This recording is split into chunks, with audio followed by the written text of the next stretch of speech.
This reading by Kara Schallenberg. The Adventures of Sherlock Holmes by Sir Arthur Conan Doyle. Adventure number 2. The Red-Headed League. I had called upon my friend, Mr. Sherlock Holmes, one day in the autumn of last year, and found him in deep conversation with a very stout, florid-faced, elderly gentleman with fiery red hair. With an apology for my intrusion, I was about to withdraw when Holmes pulled me abruptly into the room and closed the door behind me. "You could not possibly have come at a better time, my dear Watson," he said cordially. "I was afraid that you were engaged." "So I am, very much so." "Then I can wait in the next room." "Not at all. This gentleman, Mr. Wilson, has been my partner and helper in many of my most successful cases, and I have no doubt that he will be of the utmost use to me in yours also." The stout gentleman half rose from his chair and gave a bob of greeting, with a quick little questioning glance from his small, fat, encircled eyes. "Try the settee," said Holmes, relapsing into his armchair and putting his fingertips together, as was his custom when in judicial moods. "I know, my dear Watson, that you share my love of all that is bizarre and outside the conventions and humdrum routine of everyday life. You have shown your relish for it by the enthusiasm which has prompted you to chronicle, and, if you will excuse my saying so, somewhat to embellish so many of my own little adventures. Your cases have indeed been of the greatest interest to me," I observed. You will remember that I remarked the other day, just before we went into the very simple problem presented by Miss Mary Sutherland, that for strange effects and extraordinary combinations we must go to life itself, which is always far more daring than any effort of the imagination. A proposition which I took the liberty of doubting. You did, Doctor, but none the less you must come round to my view, for otherwise I shall keep on piling fact upon fact on you, until your reason breaks down under them and acknowledges me to be right. Now, Mr. Jabez Wilson here has been good enough to call upon me this morning, and to begin a narrative which promises to be one of the most singular which I have listened to for some time. You have heard me remark that the strangest and most unique things are very often connected not with the larger but with the smaller crimes, and occasionally, indeed, where there is room for doubt whether any positive crime has been committed. As far as I have heard, it is impossible for me to say whether the present case is an instance of crime or not, but the course of events is certainly among the most singular that I have ever listened to. Perhaps, Mr. Wilson, you would have the great kindness to recommence your narrative. I ask you not merely because my friend Dr. Watson has not heard the opening part, but also because the peculiar nature of the story makes me anxious to have every possible detail from your lips. As a rule, when I have heard some slight indication in the course of events, I am able to guide myself by the thousands of other similar cases which occur to my memory. In the present instance, I am forced to admit that the facts are, to the best of my belief, unique. The portly client puffed out his chest with an appearance of some little pride, and pulled a dirty and wrinkled newspaper from the inside pocket of his greatcoat. As he glanced down the advertisement column, with his head thrust forward and the paper flattened out upon his knee, I took a good look at the man, and endeavored, after the fashion of my companion, to read the indications which might be presented by his dress or appearance. I did not gain very much, however, by my inspection. Our visitor bore every mark of being an average, commonplace British tradesman, obese, pompous, and slow. He wore rather baggy grey shepherd's check trousers, a not over-clean black frock-coat, unbuttoned in the front, and a drab waistcoat with a heavy brassy Albert chain, and a square pierced bit of metal dangling down as an ornament. A frayed top hat and a faded brown overcoat with a wrinkled velvet collar lay upon a chair beside him. Altogether, look as I would, there was nothing remarkable about the man save his blazing red head, and the expression of extreme chagrin, and discontent upon his features. Sherlock Holmes's quick eye took in my occupation, and he shook his head with a smile as he noticed my questioning glances.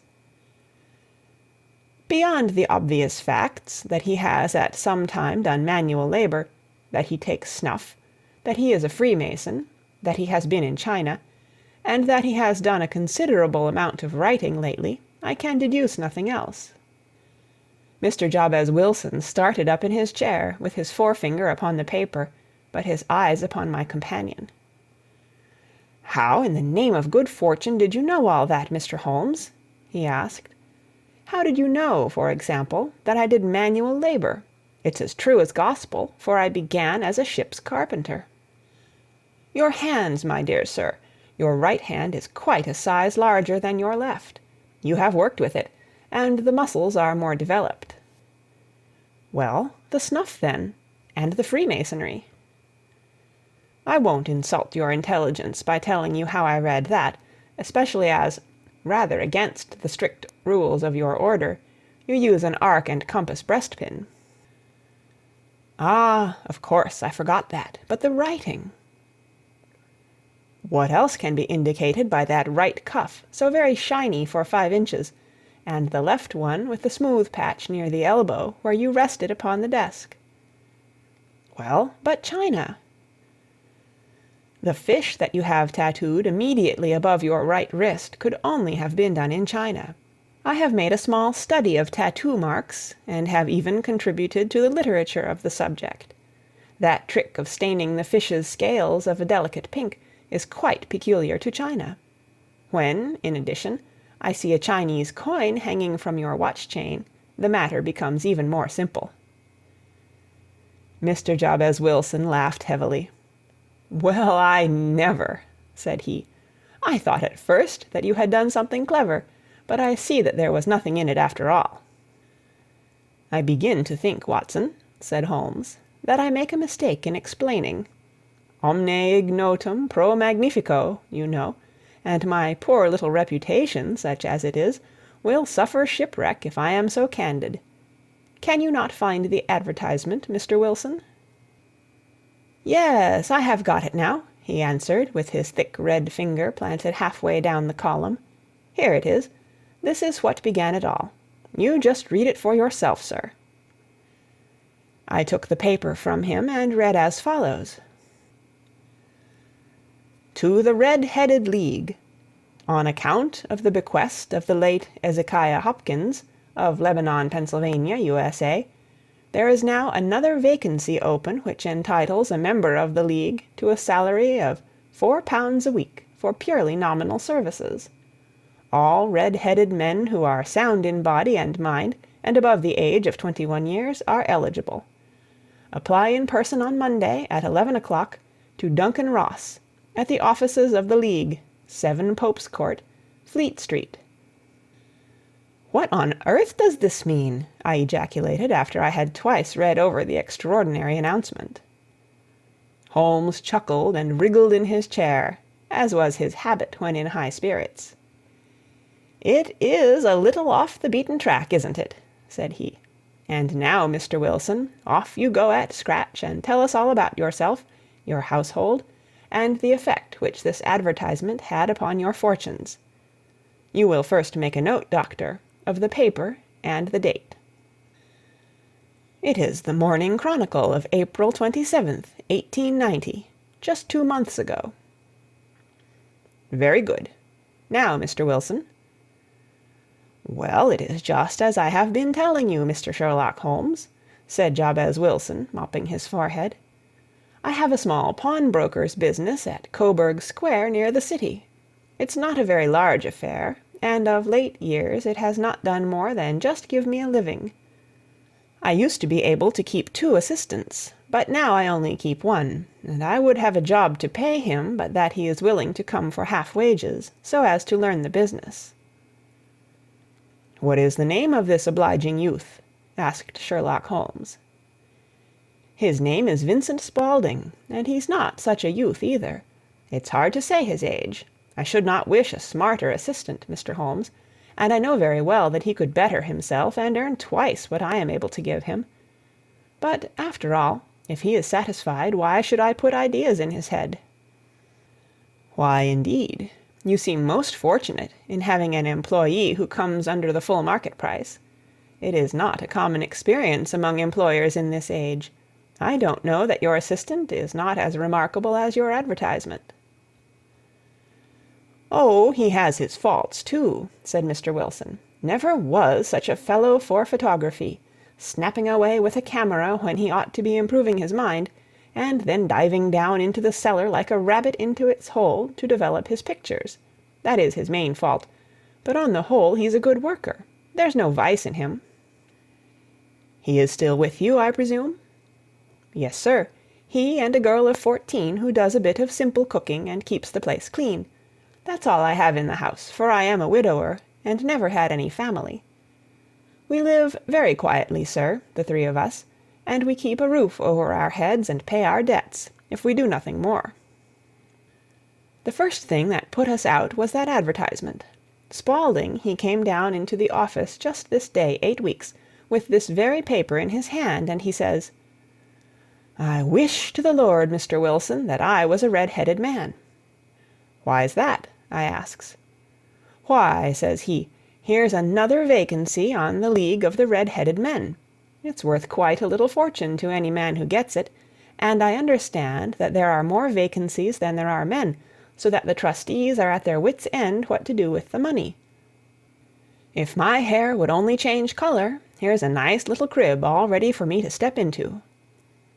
"Why, what is it then?" I asked. You see, Mr. Holmes, I am a very stay-at-home man, and as my business came to me instead of my having to go to it, I was often 3 weeks on end without putting my foot over the doormat. In that way I didn't know much of what was going on outside, and I was always glad of a bit of news." "Have you never heard of the League of the Red-Headed Men?" he asked, with his eyes open. "Never." "Why, I wonder at that, for you are eligible yourself for one of the vacancies." "And what are they worth?" I asked. "Oh, merely a couple of hundred a year, but the work is slight, and it need not interfere very much with one's other occupations." Well, you can easily think that that made me prick up my ears, for the business has not been over good for some years, and an extra couple of hundred would have been very handy. "Tell me all about it," said I. "Well," said he, showing me the advertisement, "you can see for yourself that the League has a vacancy, and there is the address where you should apply for particulars. As far as I can make out, the League was founded by an American millionaire, Ezekiah Hopkins, who was very peculiar in his ways. He was himself red-headed, and he had a great sympathy for all red-headed men, so when he died it was found that he had left his enormous fortune in the hands of trustees, with instructions to apply the interest to the providing of easy berths to men whose hair is of that color. From all I hear, it is splendid pay and very little to do." "But," said I, "there would be millions of red-headed men who would apply." "Not so many as you might think," he answered. "You see, it is really confined to Londoners and to grown men. This American had started from London when he was young, and he wanted to do the old town a good turn. Then again, I have heard it is no use your applying if your hair is light red, or dark red, or anything but real bright, blazing, fiery red. Now, if you cared to apply, Mr. Wilson, you would just walk in, but perhaps it would hardly be worth your while to put yourself out of the way for the sake of a few £100. Now, it is a fact, gentlemen, as you may see for yourselves, that my hair is of a very full and rich tint, so that it seemed to me that if there was to be any competition in the matter, I stood as good a chance as any man that I had ever met. Vincent Spaulding seemed to know so much about it that I thought he might prove useful, so I just ordered him to put up the shutters for the day, and to come right away with me. He was very willing to have a holiday, so we shut the business up and started off for the address that was given us in the advertisement. I never hope to see such a sight as that again, Mr. Holmes. From north, south, east, and west, Every man who had a shade of red in his hair had tramped into the city to answer the advertisement. Fleet Street was choked with red-headed folk, and Pope's Court looked like a coster's orange barrow. I should not have thought there were so many in the whole country as were brought together by that single advertisement. Every shade of colour they were: straw, lemon, orange, brick, Irish setter, liver, clay. But, as Spaulding said, there were not many who had the real vivid flame-coloured tint. When I saw how many were waiting, I would have given it up in despair, but Spaulding would not hear of it. How he did it I could not imagine, but he pushed and pulled and butted until he got me through the crowd and right up to the steps which led to the office. There was a double stream upon the stair, some going up in hope and some coming back dejected, but we wedged in as well as we could, and soon found ourselves in the office. "Your experience has been a most entertaining one," remarked Holmes, as his client paused and refreshed his memory with a huge pinch of snuff. "Pray continue your very interesting statement." There was nothing in the office but a couple of wooden chairs and a deal table, behind which sat a small man with a head that was even redder than mine. He said a few words to each candidate as he came up, and then he always managed to find some fault in them which would disqualify them. Getting a vacancy did not seem to be such a very easy matter after all. However, when our turn came, the little man was much more favourable to me than to any of the others, and he closed the door as we entered, so that he might have a private word with us. "This is Mr. Jabez Wilson," said my assistant, "and he is willing to fill a vacancy in the League." "And he is admirably suited for it," the other answered. "He has every requirement. I cannot recall when I have seen anything so fine." He took a step backward, cocked his head on one side, and gazed at my hair until I felt quite bashful. Then suddenly he plunged forward, wrung my hand, and congratulated me warmly on my success.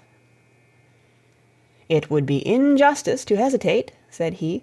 "You will, however, I am sure, excuse me for taking an obvious precaution."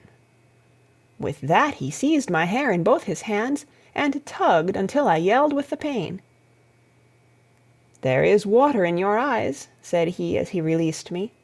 "I perceive that all is as it should be, but we have to be careful, for we have twice been deceived by wigs and once by paint. I could tell you tales of cobbler's wax which would disgust you with human nature." He stepped over to the window and shouted through it at the top of his voice that the vacancy was filled. A groan of disappointment came up from below, and the folk all trooped away in different directions, until there was not a red head to be seen except my own, and that of the manager. "My name," said he, "is Mr. Duncan Ross, and I am myself one of the pensioners upon the fund left by our noble benefactor. Are you a married man, Mr. Wilson? Have you a family?" I answered that I had not. His face fell immediately. "Dear me," he said gravely, "that is very serious indeed. I am sorry to hear you say that. The fund was, of course, for the propagation and spread of the redheads as well as for their maintenance. It is exceedingly unfortunate that you should be a bachelor." My face lengthened at this, Mr. Holmes, for I thought that I was not to have the vacancy after all, but after thinking it over for a few minutes, he said that it would be all right. "In the case of another," said he, "the objection might be fatal, but we must stretch a point in favor of a man with such a head of hair as yours. When shall you be able to enter upon your new duties?" "Well, it is a little awkward, for I have a business already," said I. "Oh, never mind about that, Mr. Wilson," said Vincent Spaulding. "I should be able to look after that for you." "What would be the hours?" I asked. 10 to 2. Now, a pawnbroker's business is mostly done of an evening, Mr. Holmes, especially Thursday and Friday evening, which is just before payday, so it would suit me very well to earn a little in the mornings. Besides, I knew that my assistant was a good man, and that he would see to anything that turned up. "That would suit me very well," said I. "And the pay?" "Is £4 a week." "And the work?" "Is purely nominal." "What do you call purely nominal?" "Well, you have to be in the office, or at least in the building, the whole time. If you leave, you forfeit your whole position forever. The will is very clear upon that point. You don't comply with the conditions if you budge from the office during that time." "It's only 4 hours a day, and I should not think of leaving," said I. "No excuse will avail," said Mr. Duncan Ross. "Neither sickness, nor business, nor anything else. There you must stay, or you lose your billet." "And the work?" "Is to copy out the Encyclopaedia Britannica. There is the first volume of it in that press. You must find your own ink, pens, and blotting paper, but we provide this table and chair. Will you be ready tomorrow?" "Certainly," I answered. "Then good-bye, Mr. Jabez Wilson, and let me congratulate you once more on the important position which you have been fortunate enough to gain." He bowed me out of the room, and I went home with my assistant, hardly knowing what to say or do, I was so pleased at my own good fortune. Well, I thought over the matter all day, and by evening I was in low spirits again, for I had quite persuaded myself that the whole affair must be some great hoax or fraud, though what its object might be I could not imagine. It seemed altogether past belief that anyone could make such a will, or that they would pay such a sum for doing anything so simple as copying out the Encyclopaedia Britannica. Vincent Spaulding did what he could to cheer me up, but by bedtime I had reasoned myself out of the whole thing. However, in the morning I determined to have a look at it anyhow, so I bought a penny bottle of ink, and with a quill pen and 7 sheets of foolscap paper I started off for Pope's Court. Well, to my surprise and delight, everything was as right as possible. The table was set out ready for me, and Mr. Duncan Ross was there to see that I got fairly to work. He started me off upon the letter A, and then he left me, but he would drop in from time to see that all was right with me. At 2 o'clock he bade me good day, complimented me upon the amount that I had written, and locked the door of the office after me. This went on day after day, Mr. Holmes, and on Saturday the manager came in and planked down 4 golden sovereigns for my week's work.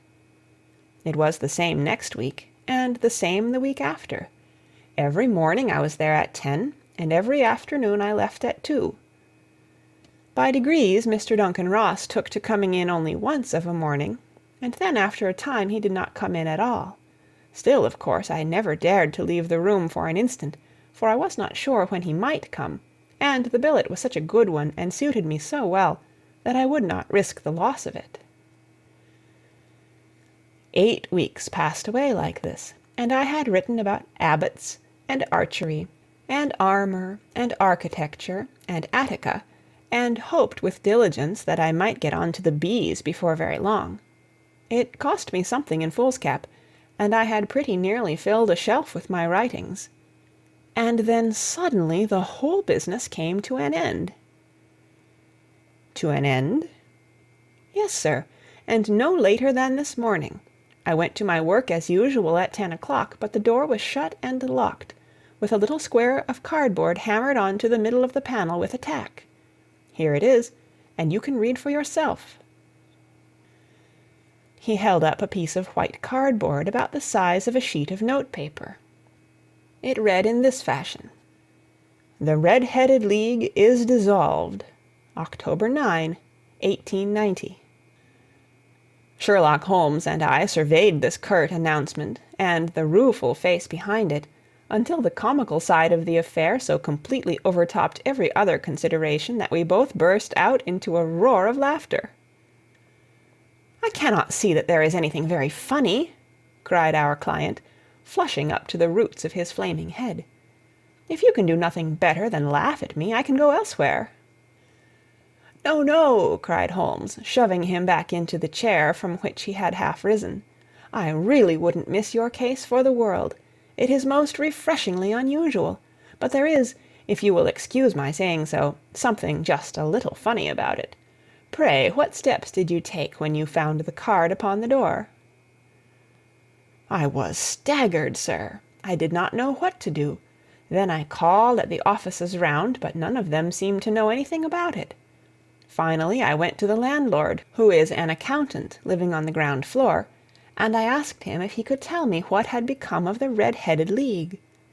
He said that he had never heard of any such body. Then I asked him who Mr. Duncan Ross was. He answered that the name was new to him. "Well," said I, "the gentleman at number 4. "What, the red-headed man?" "Yes." "Oh," said he, "his name was William Morris. He was a solicitor, and was using my room as a temporary convenience until his new premises were ready. He moved out yesterday." "Where could I find him?" "Oh, at his new offices. He did tell me the address. Yes, 17 King Edward Street, near St. Paul's." I started off, Mr. Holmes, but when I got to that address, it was a manufactory of artificial knee-caps, and no one in it had ever heard of either Mr. William Morris or Mr. Duncan Ross." "And what did you do then?" asked Holmes.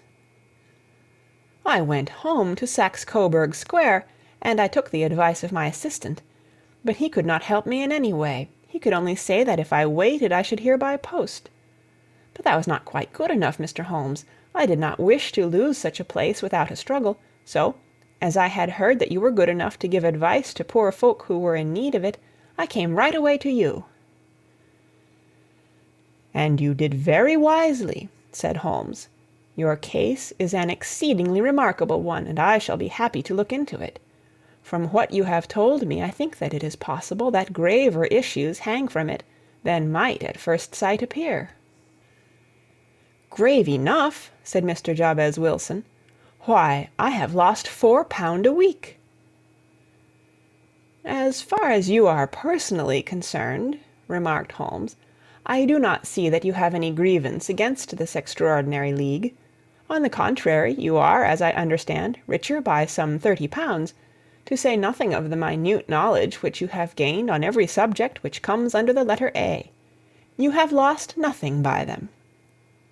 "No, sir, but I want to find out about them, and who they are, and what their object was in playing this prank, if it was a prank, upon me.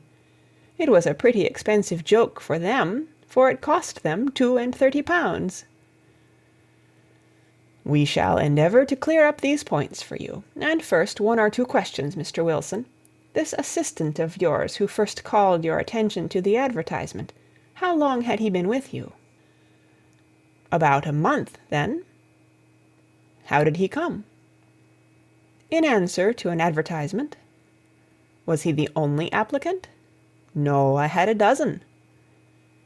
"Why did you pick him?" "Because he was handy and would come cheap."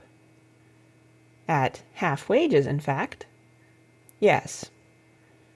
"What is he like, this Vincent Spaulding?"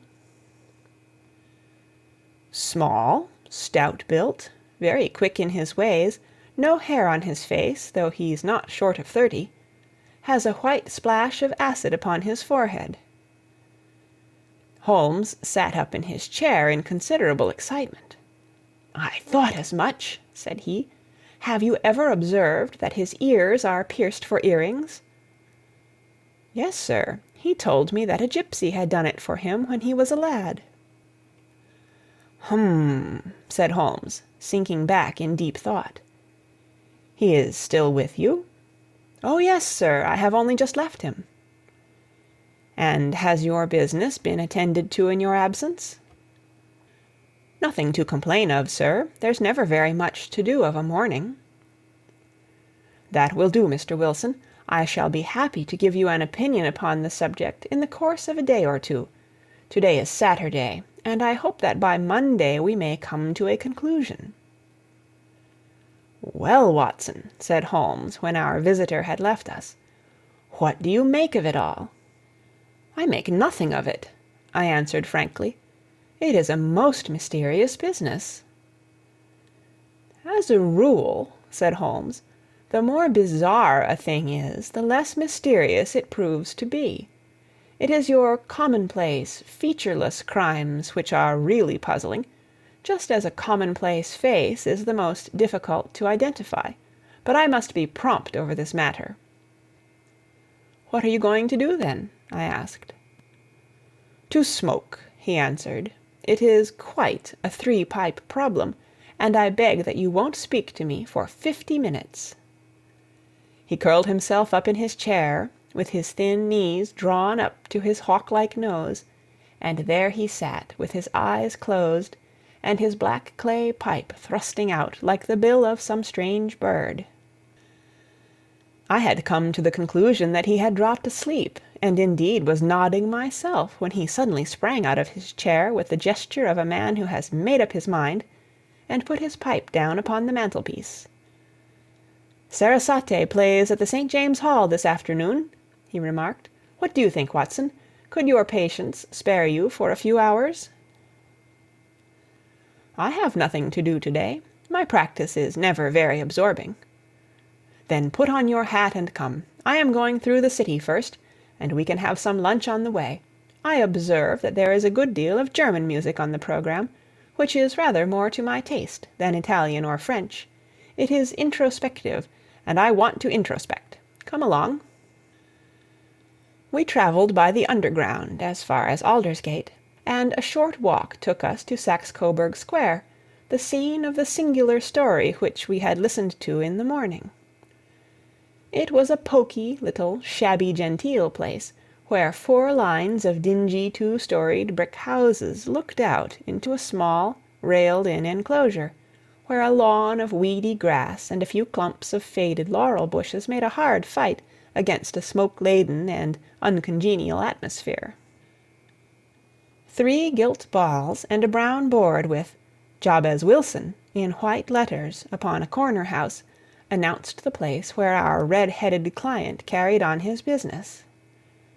Sherlock Holmes stepped in front of it with his head on one side, and looked it all over, with his eyes shining brightly between puckered lids. Then he walked slowly up the street, and then down again to the corner, still looking keenly at the houses. Finally he returned to the pawnbroker's, and, having thumped vigorously upon the pavement with his stick 2 or 3 times, he went up to the door and knocked. It was instantly opened by a bright-looking, clean-shaven young fellow, who asked him to step in. "Thank you," said Holmes. "I only wished to ask you how you would go from here to the Strand." "Third right, fourth left," answered the assistant promptly, closing the door. "Smart fellow, that," observed Holmes as we walked away. "He is, in my judgment, the 4th smartest man in London, and for daring I am not sure that he has not a claim to be 3rd. I have known something of him before." "Evidently," said I, "Mr. Wilson's assistant counts for a good deal in this mystery of the Red-Headed League. I am sure that you inquired your way merely in order that you might see him." "Not him." "What then?" "The knees of his trousers." "And what did you see?" "What I expected to see." "Why did you beat the pavement?" "My dear doctor, this is a time for observation, not for talk. We are spies in an enemy's country. We know something of Saxe-Coburg Square. Let us now explore the parts which lie behind it."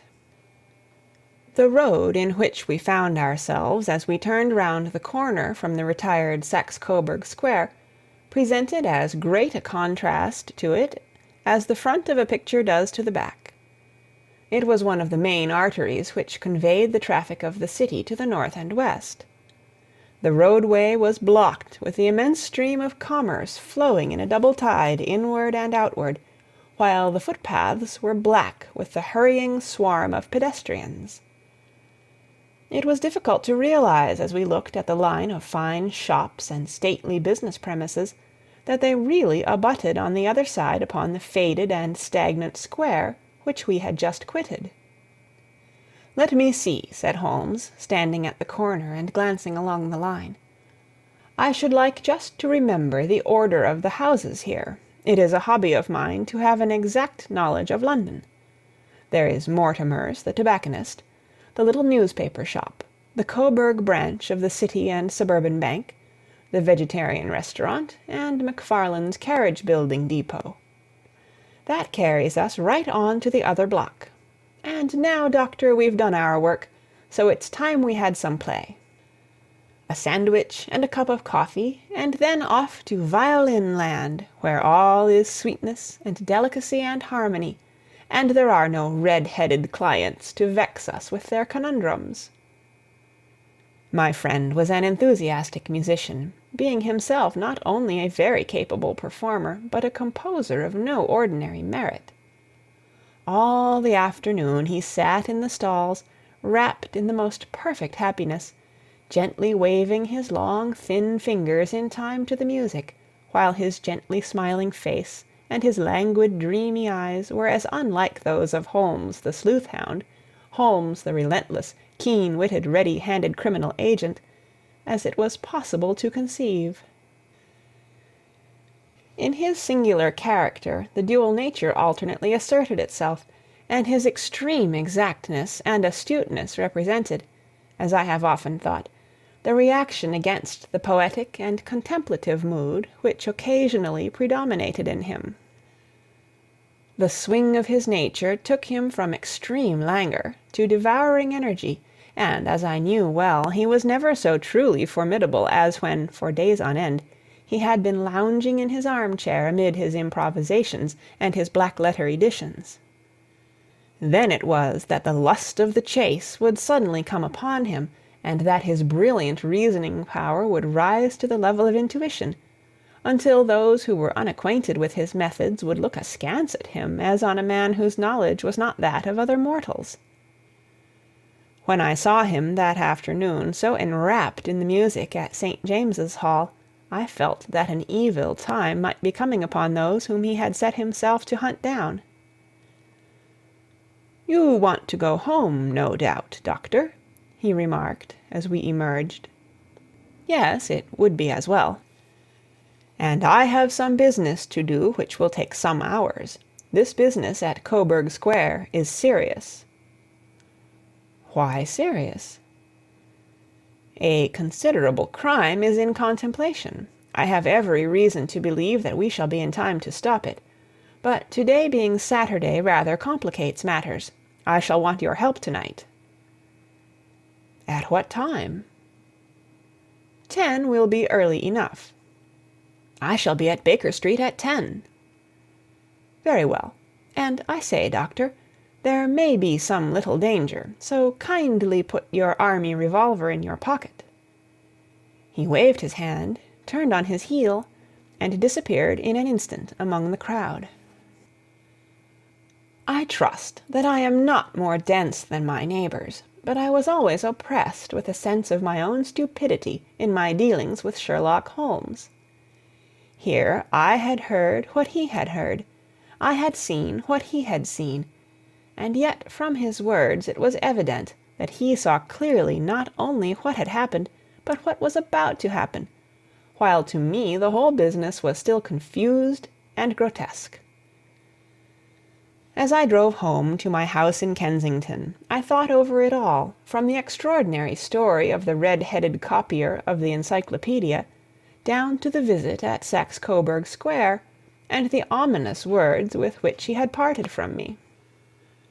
What was this nocturnal expedition, and why should I go armed?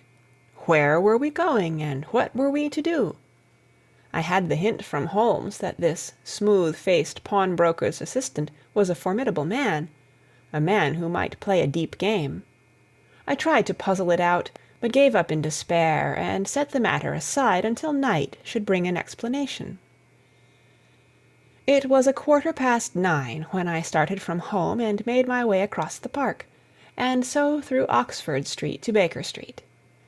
2 hansoms were standing at the door, and as I entered the passage I heard the sound of voices from above. On entering his room I found Holmes in animated conversation with 2 men, one of whom I recognized as Peter Jones, the official police agent, while the other was a long, thin, sad-faced man, with a very shiny hat, and an oppressively respectable frock-coat. "Ha! Our party is complete," said Holmes, buttoning up his pea-jacket, and taking his heavy hunting-crop from the rack. "Watson, I think you know Mr. Jones of Scotland Yard. Let me introduce you to Mr. Merryweather, who is to be our companion in to-night's adventure." "We're hunting in couples again, Doctor, you see," said Jones in his consequential way. "Our friend here is a wonderful man for starting a chase. All he wants is an old dog to help him do the running down." "I hope a wild goose may not prove to be the end of our chase," observed Mr. Merryweather gloomily. "You may place considerable confidence in Mr. Holmes, sir," said the police agent loftily. "He has his own little methods, which are, if he won't mind my saying so, just a little too theoretical and fantastic, but he has the makings of a detective in him. It is not too much to say that once or twice, as in that business of the Sholto murder and the Agra treasure, he has been more nearly correct than the official force." "Oh, if you say so, Mr. Jones, it is all right," said the stranger with deference. "Still, I confess that I miss my rubber. It is the first Saturday night for 27 years that I have not had my rubber." "I think you will find," said Sherlock Holmes, "that you will play for a higher stake to-night than you have ever done yet, and that the play will be more exciting. For you, Mr. Merryweather, the stake will be some £30,000, and for you, Jones, it will be the man upon whom you wish to lay your hands.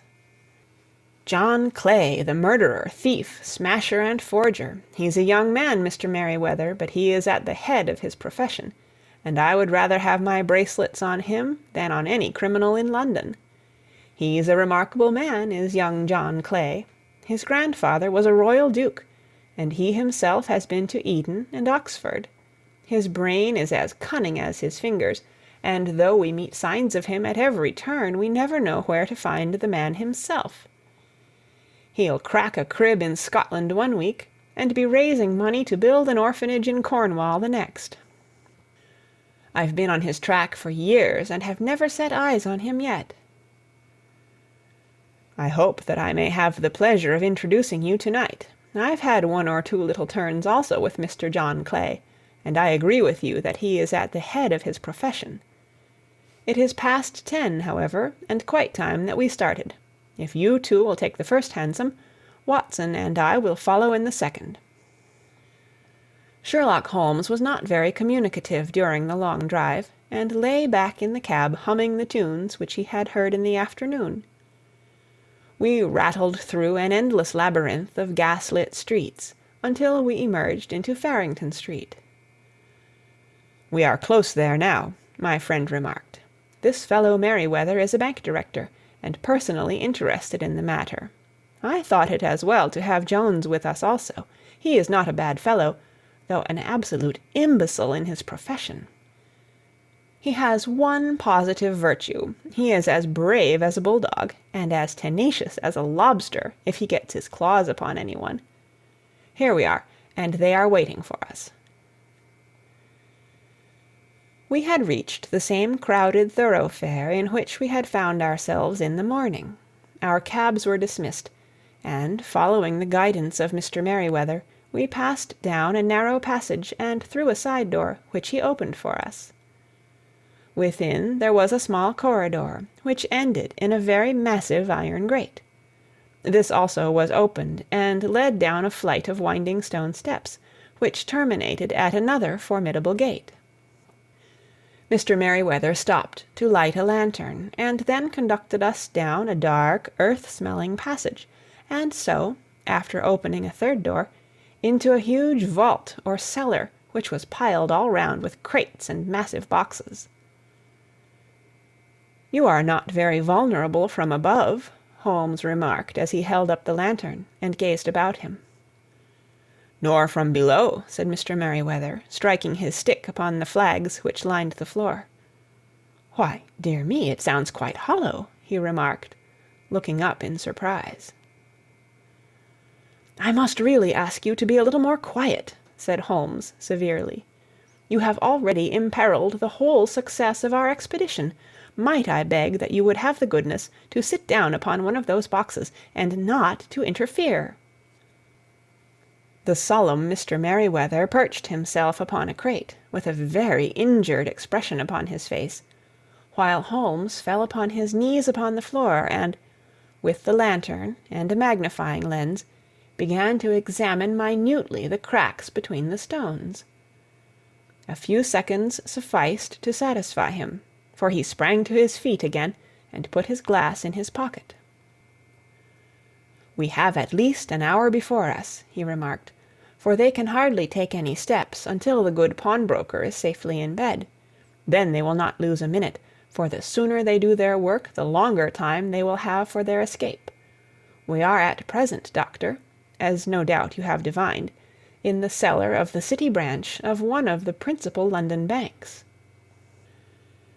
Mr. Merryweather is the chairman of directors, and he will explain to you that there are reasons why the more daring criminals of London should take a considerable interest in this cellar at present." "It is our French gold," whispered the director. "We have had several warnings that an attempt might be made upon it." "Your French gold?" "Yes. We had occasion some months ago to strengthen our resources, and borrowed for that purpose 30,000 Napoleons from the Bank of France. It has become known that we have never had an occasion to unpack the money, and that it is still lying in our cellar. The crate upon which I sit contains 2,000 Napoleons, packed between layers of lead foil. Our reserve of bullion is much larger at present than is usually kept in a single branch office, and the directors have had misgivings upon the subject." "Which were very well justified," observed Holmes. "And now it is time that we arranged our little plans. I expect that within an hour matters will come to a head. In the meantime, Mr. Merryweather, we must put the screen over that dark lantern." "And sit in the dark?" "I am afraid so. I had brought a pack of cards in my pocket, and I thought that, as we were a partie carrée, you might have your rubber after all. But I see that the enemy's preparations have gone so far that we cannot risk the presence of a light. And first of all we must choose our positions. These are daring men, and though we shall take them at a disadvantage, they may do us some harm unless we are careful. I shall stand behind this crate, and do you conceal yourselves behind those. Then, when I flash a light upon them, close in swiftly. If they fire, Watson, have no compunction about shooting them down." I placed my revolver, cocked, upon the top of the wooden case behind which I crouched. Holmes shot the slide across the front of his lantern, and left us in pitch darkness. Such an absolute darkness as I have never before experienced. The smell of hot metal remained to assure us that the light was still there, ready to flash out at a moment's notice. To me, with my nerves worked up to a pitch of expectancy, there was something depressing and subduing in the sudden gloom, and in the cold, dank air of the vault. "They have but one retreat," whispered Holmes. "That is back through the house into Saxe-Coburg Square. I hope that you have done what I asked you, Jones." "I have an inspector and 2 officers waiting at the front door." "Then we have stopped all the holes, and now we must be silent and wait." What a time it seemed! From comparing notes afterwards, it was but an hour and a quarter, yet it appeared to me that the night must have almost gone, and the dawn be breaking above us. My limbs were weary and stiff, for I feared to change my position, yet my nerves were worked up to the highest pitch of tension, and my hearing was so acute that I could not only hear the gentle breathing of my companions, but I could distinguish the deeper, heavier in-breath of the bulky Jones from the thin, sighing note of the bank director. From my position I could look over the case in the direction of the floor. Suddenly my eyes caught the glint of a light. At first it was but a lurid spark upon the stone pavement. Then it lengthened out until it became a yellow line, and then, without any warning or sound, a gash seemed to open, and a hand appeared, a white, almost womanly hand, which felt about in the center of the little area of light. For a minute or more the hand, with its writhing fingers, protruded out of the floor. Then it was withdrawn as suddenly as it appeared, and all was dark again save the single lurid spark, which marked a chink between the stones. Its disappearance, however, was but momentary. With a rending, tearing sound, one of the broad white stones turned over upon its side, and left a square gaping hole, through which streamed the light of a lantern. Over the edge there peeped a clean-cut, boyish face, which looked keenly about it, and then, with a hand on either side of the aperture, drew itself shoulder-high and waist-high, until one knee rested upon the edge. In another instant he stood at the side of the hole and was hauling after him a companion, lithe and small like himself, with a pale face and a shock of very red hair. "It's all clear," he whispered. "Have you the chisel and the bags?" "Great Scott! Jump, Archie, jump, and I'll swing for it." Sherlock Holmes had sprung out and seized the intruder by the collar. The other dived down the hole, and I heard the sound of rending cloth as Jones clutched at his skirts. The light flashed upon the barrel of a revolver, but Holmes's hunting crop came down on the man's wrist, and the pistol clinked upon the stone floor. "It's no use, John Clay," said Holmes blandly. "You have no chance at all." "So I see," the other answered, with the utmost coolness. "I fancy that my pal is all right, though I see you have got his coat-tails." "There are 3 men waiting for him at the door," said Holmes. "Oh, indeed! You seem to have done the thing very completely. I must compliment you." "And I you," Holmes answered. "Your red-headed idea was very new and effective." "You'll see your pal again presently," said Jones. "He's quicker at climbing down holes than I am. Just hold out while I fix the derbies." "I beg that you will not touch me with your filthy hands," remarked our prisoner as the handcuffs clattered upon his wrists. "You may not be aware that I have royal blood in my veins. Have the goodness also, when you address me, always to say 'sir' and 'please.'" "All right," said Jones, with a stare and a snigger. "Well, would you please, sir, march upstairs, where we can get a cab to carry your highness to the police station?" "That is better," said John Clay serenely. He made a sweeping bow to the 3 of us, and walked quietly off in the custody of the detective. "Really, Mr. Holmes," said Mr. Merryweather, as we followed them from the cellar, "I do not know how the bank can thank you or repay you. There is no doubt that you have detected and defeated, in the most complete manner, one of the most determined attempts at bank robbery that have ever come within my experience." "I have had 1 or 2 little scores of my own to settle with Mr. John Clay," said Holmes. "I have been at some small expense over this matter, which I shall expect the bank to refund, but beyond that I am amply repaid by having had an experience which is in many ways unique, and by hearing the very remarkable narrative of the Red-Headed League. You see, Watson," he explained in the early hours of the morning as we sat over a glass of whiskey and soda in Baker Street, "it was perfectly obvious from the first that the only possible object of this rather fantastic business for the advertisement of the League, and the copying of the encyclopedia, must be to get this not over-bright pawnbroker out of the way for a number of hours every day. It was a curious way of managing it, but really it would be difficult to suggest a better. The method was no doubt suggested to Clay's ingenious mind by the color of his accomplice's hair. The £4 a week was a lure which must draw him, and what was it to them who were playing for thousands? They put in the advertisement, one rogue has the temporary office, the other rogue incites the man to apply for it, and together they managed to secure his absence every morning in the week. From the time that I heard of the assistant having come for half wages, it was obvious to me that he had some strong motive for securing the situation. But how could you guess what the motive was? Had there been a woman in the house, I should have suspected a mere vulgar intrigue. That, however, was out of the question.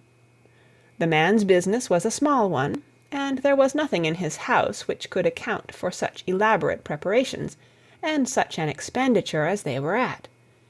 It must, then, be something out of the house. What could it be? I thought of the assistant's fondness for photography, and his trick of vanishing into the cellar.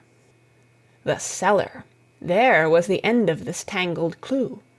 Then I made inquiries as to this mysterious assistant, and found that I had to deal with one of the coolest and most daring criminals in London. He was doing something in the cellar, something which took many hours a day for months on end. What could it be, once more? I could think of nothing save that he was running a tunnel to some other building. So far I had got when we went to visit the scene of action. I surprised you by beating upon the pavement with my stick. I was ascertaining whether the cellar stretched out in front or behind. It was not in front. Then I rang the bell, and as I hoped, the assistant answered it. We have had some skirmishes, but we had never set eyes upon each other before. I hardly looked at his face. His knees were what I wished to see. You must yourself have remarked how worn, wrinkled, and stained they were. They spoke of those hours of burrowing. The only remaining point was what they were burrowing for. I walked round the corner, saw the City and Suburban Bank abutted on our friend's premises, and felt that I had solved my problem. When you drove home after the concert, I called upon Scotland Yard and upon the chairman of the bank directors, with the result that you have seen. And how could you tell that they would make their attempt to-night? I asked. Well, when they closed their League offices, that was a sign that they cared no longer about Mr. Jabez Wilson's presence. In other words, that they had completed their tunnel. But it was essential that they should use it soon, as it might be discovered, or the bullion might be removed. Saturday would suit them better than any other day, as it would give them 2 days for their escape. For all these reasons I expected them to come to-night. You reasoned it out beautifully, I exclaimed in unfeigned admiration. It is so long a chain, and yet every link rings true. It saved me from ennui, he answered, yawning. Alas, I already feel it closing in upon me. My life is spent in one long effort to escape from the commonplaces of existence. These little problems help me to do so. And you are a benefactor of the race, said I. He shrugged his shoulders. Well, perhaps after all it is of some little use, he remarked. L'homme c'est rien, l'œuvre c'est tout, as Gustave Flaubert wrote to George Sand. End of adventure number 2.